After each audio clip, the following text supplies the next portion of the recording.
Salamu alaikum, an balima maliyɛnw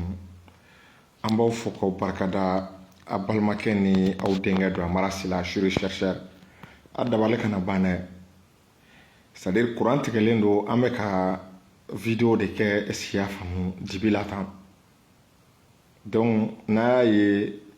a ye don a kɔnɔ c'est à dire a kɛcogo de don don bɛɛ n'a dugujɛ kan don quoi vraiment an sera niveau dɔ ma n'an ma tiɲɛ fɔ an bɛ galon fɔ vraiment courant ko an sɛgɛnna courant ko vraiment an tɔɔrɔla courant ko la an tɔɔrɔla kabiri bandaw ka temps an bɛ ka an muɲu courant ko la Asimi nana kɛ président ye san fɔlɔ an y'an muɲu o kɔnɔna la anw yɛrɛ bɔra kuma tɛ yen salon n'an ma min fɔ n ko groupe minnu bɛnalen ye n ko a bɛ courant ko ban n k'a bɛ courant ko ban n ko courant ko lafiya bɛna k'a la bon an y'a ye k'a fɔ san banna an bɛ san sabanan fana kɔnɔna la an ma taa yɔrɔ jan mois d'avril courant tɛ se ka stabiliser courant de bɛ ka tigɛ nin ye Bamakɔ région olu ta tɛ se ka lakali nin ye Bamakɔ ye région dɔw bɛ yen olu ta tɛ se ka lakali e cɛ k'an ka n da don o kan ni problème bɛ yɔrɔ min na a y'a kɛ ala kama n'o ka sɔrɔ responsable dɔw de bɛ ka problème bloqué mais a y'a responsable sanctionné a ka dɔn ko Mali kura la ko yɛlɛma de bɛ yen c'est à dire ni min m'a kɛ ka ɲa ani sanction ni ɲangini bere min ka kan o sanction n'o ɲangini bere ka da kan o de ye Mali kura ye e cɛ an tɛ se ka i bɛ ka gɛn ka na an sigi dibi la sa c'est à dire en tout cas o tɛ ne Amara ka vision ça c'est pas ma vision des choses quoi an b'an sɛbɛ de la an y'i bɛ ka lata pour que yɛlɛma de ka don mais an bɛ ka taa niveau dɔ la an kana ɲɔgɔn nɛgɛ n'i y'a ta k'a lajɛ walayi i bɛ k'a ka taa na courant tigɛ a ma na ampleur bɔ cɛ n'an ma tiɲɛ fɔ an bɛ galon bɔ an bɛ galon fɔ quoi cɛ an bɛ k'an muɲu k'an muɲu mɔgɔ baden n'i y'a ta k'a lajɛ seli la u ka baaraw u ma se k'u ka baaraw kɛ a kɛcogow la funteni chaleur bɛ ka se degré dɔ ma courant c'est à dire nin y'anw ka secteur la Dawudabu courant ye tigɛ ko 3 de kɛ cɛ a tɔ la c'est à dire bɛɛ b'a dɔn an sera niveau dɔ ma groupe santé énergie ko problème ye o t'a solutionné groupe ça consomme du carburant mais carburant a tɛ ka bɔ anw ka jamana la pour le moment carburant bɛ bɔ kɔ kan de mais o tuma anw bɛ to carburant san de la diɲɛ don o don anw bɛ se ka an si kɛ carburant san na ala kama a y'a lajɛ anw bɛ se ka an si kɛ carburant san na est-ce que i y'a faamu fo wagati min na solution tɛ ɲini ni lahawuta tile bɛ an fɛ yan e mun na an tɛ solution ɲini sa en même temps groupe minnu sanna c'est à dire il faut que enquête de ka kɛ wari minnu mobilisera groupe sanni kama a wari bɛ donna la wa groupe qualité ɲumanw de sanna wa qualité minnu sanna a qualité est ce que a b'an ka affaire kɛ wa audit yɛrɛ ka kɛ énergie la min bɛ yen an k'a ɲɛdɔn mais an tɛna sigi ten c'est à dire guerre bɛ sen na n'i ye mɔgɔ dɔw ka non guerre bɛ sen na guerre nɔ tɛ nin ye dɛ ni guerre tɛ fankelen fɛ au contraire insécurité dibi de ka jugu insécurité ma ni courant bɛ yɔrɔ la i b'a ye ni so vagabond n'a bɛ attaque kɛ ni courant bɛ a bɛ siran mais ni dibi bɛ dɔ de fara insécurité kan an ka tiɲɛ fɔ sa dibi bɛ dɔ de fara insécurité kan est-ce que i y'a faamu an ka tiɲɛ fɔ mais ni secteur min kɛra ni baara ma ɲa qu'on soit capable ka yɛlɛma don a secteur niveau la mais yɛlɛma tɛ don k'an ka muɲu parce que fɛn bɛ i b'a dɔn mɔgɔw bɛ se k'u muɲu fɛn caman na mais courant ko la funteni na i b'a ye mɔgɔw dusu de bɛ bɔ tension mɔgɔw ka tension ni fɛnw bɛ se ka monter fɛn baden bɛ yen n'i y'a ta k'a lajɛ fɛn caman bɛ yen a gulonnen bɛ courant na hali salle d'opération na est-ce que i y'a faamu il faut de l'électricité mais i tɛ mesure de c'est à dire anw mana sigi ne yɛrɛ tɛ mesure de la ko san wɛrɛ ne yɛrɛ tɛ mesure la ko san wɛrɛ ko nin courant tigɛ kelen nin kalo wagati in na k'a tɛ kɛ ne ma mesure talen bilahi ɲɛ t'a mesure la ne ɲɛ t'a mesure la est-ce que i y'a faamu donc an sera niveau dɔ ma wari minnu donna groupe la a wari ninnu u ye groupe qualité jumɛn de san qualité minnu sanna u ka qualité expliquer an ye est ce que a bɛɛ bɛ ka se k'i jɔ a jɔyɔrɔ la munna kurantigɛ ma se ka maîtriser ɲinan ministre dɔw tɛmɛna fanga dɔw tɛmɛna kuranko maîtrisera dɛ an ka tiɲɛ fɔ ATT ka temps na lorsque Igor était ministre de l'énergie bɛɛ ka t'i renseigner a bɛɛ ni Ala cɛ kuranko maîtrisera kuranko maîtrisera wa fo an ka fɛn dɔ dɔn personne n'est indispensable mɔgɔ baden de bɛ yen bi ni ye secteur confié la wallahi u bɛ kuran di maliyɛnw ma ani problème an bɛ bɔ a kɔnɔ c'est un problème de gestion et de gouvernance et si y'a faamu cɛ mɛ n'an ma kariya ka nin tiɲɛ fɔ ne t'a dɔn a bɛɛ ni Ala cɛ an bɛna tiɲɛ min fɔ quoi ma dɔ wɛrɛ fɔ ne ka soutien ne tɛ transition soutenir nkalon kan bilahi min bɛ n'i ma fɔ Ala kana yɛrɛ kɛ mais bɛɛ tora i mana taa gɛrɛnw na i mana taa barodaw la n'a fɔra ko armée bɛ ka monter en puissance bɛɛ sɔnna u b'a f'i ye Amara a hakili to kuranko la Amara kuranko in nin gɛlɛyara Amara salo ko ko kuranko bɛ ban cɛ hadamaden an fɛnɛ cɛ an tɛna en tout cas ne activiste ne tɛna nkalon tigɛ tuma bɛɛ ni fɛn kɛra i b'a ye c'est à dire activiste ou bien journaliste dɔw bɛ taa u bɛ taa sitiw la a bɛ taa yira est ce que i y'a faamu nin yɔrɔ kun tiɲɛnen don ou bien ni a tɔgɔ bɔtɔ filɛ kɔnɔ centrale dɔ bɛ ka kɛ yan yɔrɔ fɛ yɔrɔ dɔw câble sautelen don i b'a ye u bɛ ta c'est à dire i b'a ye o baara ninnu de bɛ ta ka kɛ o si la an tɛ lafiya à chaque fois n'a problème fɔra i b'a ye k'a fɔ interview bɛ taa kɛ énergie site dɔ la mais an ka problème traité sa an kana fɔ k'an b'a colmater quoi est-ce qu'il y a faamu an ka problème traité an kana fɔ k'an bɛ problème de dabari quoi dabarili ne t'a solution ye an ka fɛn confier mɔgɔ la mɔgɔ min bɛ a dɔn mɔgɔ min bɛ a mériter mɔgɔ min bɛ min dɔn mɔgɔ min bɛ a mériter o de gouvernance vertueuse ye mais an k'an k'an yɛrɛ ɲininka sa pratique dɔw bɛ yen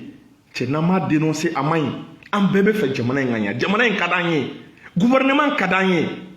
mais an k'a lajɛ ni place min ka girin min ma mais gouvernement na permutation bɛ yen an bɛ se ka yɔrɔw permuter mais an sigilen bɛɛ bɛ k'a lajɛ courant bɛ tigɛ a bɛ à longueur de journée i b'a ye appareil bɛ tiɲɛ ne ka ampoule tuma bɛɛ ne bɛ ampoule falen la an ka sokɔnɔna la o ye ne ye mɔgɔ minnu a problème bɛ mɔgɔ wɛrɛw ta la dɔw ka appareil n'u ka fɛn wɛrɛw bɛ ka jeni cɛ an ka c'est à dire an sera niveau dɔ ma an ka tiɲɛ fɔ ɲɔgɔn ye quoi c'est à dire bon ne bɛ maliyɛnw ɲininka n bɛ question dɔ poser aw bɛ se k'a fɔ san wɛrɛ aw ni Ala cɛ 2024 aw ɲɛ bɛ fɛn jumɛn na k'o ye ɲɛsigi ye k'an bɛ se k'an jigi da o kan ko san wɛrɛ avril ko nin kelen tɛ répéter k'a sɔrɔ ni yɛlɛma ma don tagabolo la ni yɛlɛma ma don gouvernance la kabiri groupe bɛ san don min ne y'a fɔ bilahi a ye taa n ka vidéo lajɛ n ko nisɔndiyara n ko mais n ko groupe ko tɛ ko in solution ye parce que les groupes est-ce qu'il y a faamu a bɛ fonctionner ni carburant de ye an kana kuranko dɔn sa cɛ carburant min bɛ don ninnu na an tɛ s'a kɔrɔ à la longue entretien an tɛ s'a kɔrɔ à la longue an tɛ s'a entretien kɔrɔ est-ce qu'il y a faamu o de la n delila k'a fɔ c'est à dire portefeuille fila bɛ portefeuille in ka girin c'est à dire a bɛɛ dilen bɛ a bɛɛ confielen bɛ ka jɛ ministère kelen na énergie ani mine u ka séparer courant ko ka gɛlɛn an ma c'est à dire courant ni énergie ni mine ninnu bɛɛ secteur ye secteur minnu ni problème bɛ n'a secteur ɲagaminen don a hakili b'a la Asimi y'a commandité ko ka a tɔgɔ bɔtɔ filɛ kɔnɔ ko ka mine secteur minier ka audit k'a la pour que a nafa bɛ se ka se maliyɛnw ma o kan ka commandité ka mine problème ɲini mine nafa ka se ka se Mali ma énergie an ma tulo la courant bɛ tigɛ permanemment nin portefeuille fila cɛ k'a kɛ ministère kelen a ka kirin sa a bɛ se ka tila fila ye sa pour que a bɛ di mɔgɔ minnu ma bɛɛ k'i concentrer domaine kelen kan en même temps fo mɔgɔw ka fɛn dɔ de dɔn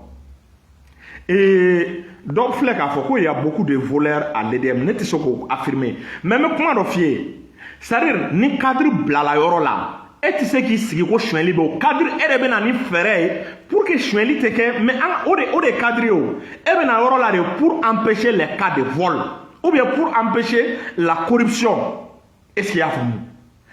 ni e nana an tɛ se k'an sigi k'a lajɛ ko problème bɛ énergie mɔgɔw la o tɛ kuma ye o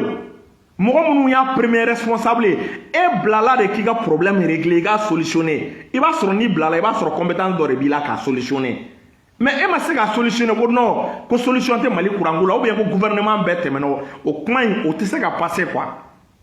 o tɛ se ka passer est-ce que i y'a faamu bilahi Igor ka temps na kurantigɛ maîtrisera o temps date tɛ a ye taa a ka ɲininkali kɛ bilahi investissement wari de bɛ bɔ ka don a la o investissement a bɛ ɲɛ sigi de en même temps bi Russie ko k'u b'an dɛmɛ kuranko la domaine énergétique la à plusieurs reprises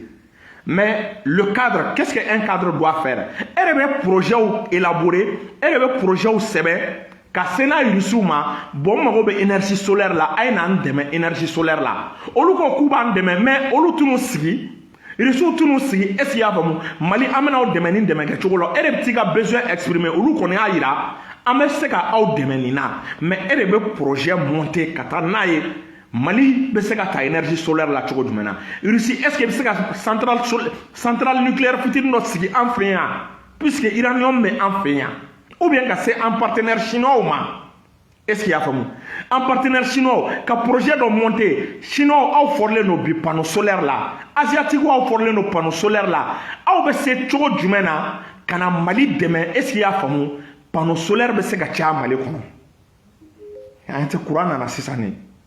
moi je pense que c'est ça le rôle d'un cadre c'est toi qui dois élaborer des projets et des projets élaborés est-ce qu'il y a faamu ka se n'a ye partenaire ma mais an tɛ se ka énergie anw tɛ se k'a fɔ k'an b'an jigi da énergie kan k'an ka kuranko gɛlɛya ban en même temps ko usine ka jɔ Mali la k'an jigi da groupe kan groupe tɛ se k'o kɛ a tɛ se an tɛ se a kɔrɔ bilahi a tɛ se ka kɛ est-ce qu'il y a faamu donc an sera niveau dɔ ma un cadre est-ce qu'il y a faamu e de bɛ na ni projet i bɛ taa c'est-à-dire Russie ko an b'aw dɛmɛ énergie solaire la chinois ko k'u b'an dɛmɛ énergie solaire la e de bɛ projet monter déjà matière première dɔ yera an fɛ yan ko lithium yɔrɔ a bɛɛ b'a kalama lithium yera Mali la non lithium de bɛ kɛ énergie solaire ye lithium de bɛ kɛ batterie ye donc n'o o yera anw fɛ anw kan ka mun kɛ les Russes venez nous aider avec votre expertise a ye n'an dɛmɛ n'a ka expérience ye est-ce qu'il y a faamu an ka a tɔgɔ bɔtɔ filɛ kɔnɔ an ka lithium an ka transformer ka kɛ énergie solaire ka Mali kuranko ka solution ɲini a la sinon a ye n'an dɛmɛ lithium bɛ Mali la a ye n'an dɛmɛ ni projet c'est-à-dire ni bilala département kunna et cela suppose toi tu es un super cadre tu as beaucoup de vision et de bɛ se avec les partenaires et de bɛ projet élaborer ka taa partenaire voir mais Mali kuranko tuma bɛɛ barrage groupe mais o t'a solution ye o t'a solution ye ni kɔni an tɛ mɔgɔ si kɔ on est contre personne mais an sera yɔrɔ dɔ ma maliyɛnw ni degunnen don bilahi secteur kelen c'est-à-dire n'an m'an kɔlɔsi secteur kelen a bɛna transition ka baara bɛɛ kɛ fu ye transition ka baara bɛɛ secteur kelen bɛna a bɛɛ kɛ fu ye anw bɛ ka insécurité kɛlɛ an bɛ insécurité kɛlɛ k'an to dibi la ala k'an kisi djihadistes bɛ terroristes bɛ yɔrɔ de la ni courant tigɛlen don ala k'an kisi u ka opération k'a kɛ courant tigɛlen kɔnɔna la est-ce que o ma nɔgɔn u bolo ka tɛmɛ ni courant bɛ wa donc courant kan ka kɛ yen ne serait-ce que pour pouvoir identifier tout le monde hali bandiw courant tɛ yɔrɔ minnu na i b'a yɔrɔ la bandiw ka attaque ka ca dugubaw kɔnɔna la mais sisan courant tigɛ de exagéré la quoi a bɛ kɛ san dɔw la mais sisan ta tɛmɛna dan ka exagéré la cɛ n'an ma tiɲɛ fɔ an bɛ k'a fɔ autorités ye bi mais u ka a ye solution dɔ yira an na ou bien a ye bɔ est-ce qu'il y a faamu ni problème de bɛ groupe est wari minnu donna groupe la a donna nin don cogo la groupe ni problème b'a la ou bien u tɛ ka se ka fonctionner ou bien kan jɔlen ka fɔ an ye an bɛ min faamu fɛn jɔlen ka fɔ an ye mais an tɛna sigi ka lajɛ non a y'aw muɲu an bɛ guerre la nin ni guerre tɛ fankelen fɛ nin ni armement sanni tɛ fankelen fɛ salamu alaikum n bɛ kuma bila donna nataw la an bɛna ka na ni ala ni kira sɔnna ka conférence ni fɛnw kɛ mali kura la ni baara ma kɛ domaine min na est-ce qu'il y a femme on situe les responsabilités ni défense le rôle défense qu'a fort en solution ni personne n'est indispensable an ka taa ni o de ye mali kura tagabolo ye mais mali kura la an tɛ se ka siran ka tiɲɛ fɔ ou bien ka dɔ couvert il faut que o de ka dabila mali kura kɔnɔ salamu aleykum